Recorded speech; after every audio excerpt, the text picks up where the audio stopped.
સંતાનોના ઉછેર માટે એક મહિલા ડ્રગ્સની સોદાગર બની સરળતાથી પૈસા કમાવવા અને પોતાના આર્થિક ફાયદા સારું મહિલાએ ગાંજાનું વાવેતર શરૂ કર્યું। મહારાષ્ટ્રથી ગાંજો લાવી અમદાવાદ વેચતી હતી। એસઓજી ટીમે ગાંજાના જથ્થા સાથે મહિલા સહિત 3 આરોપીની ધરપકડ કરી છે।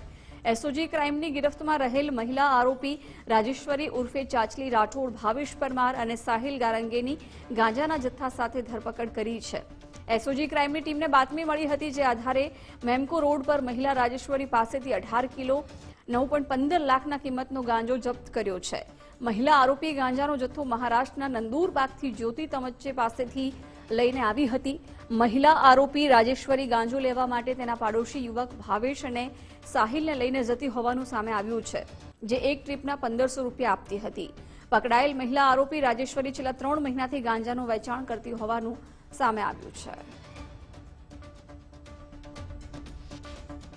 આ લોકોની પૂછપરછ કરતા આ જે બહેન છે રાજેશ્વરી બેન, આ બંને આરોપી છોકરાઓને સાથે લઈ અને મહારાષ્ટ્રના નંદુરબારથી આ ગાંજો લઈ આવેલું જણાવે છે।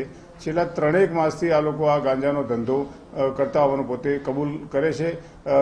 એ સિવાય સુરતથી પણ એ લોકો અગાઉ ગાંજાનો જથ્થો લઈ આવેલાની કબૂલાત કરેલ છે।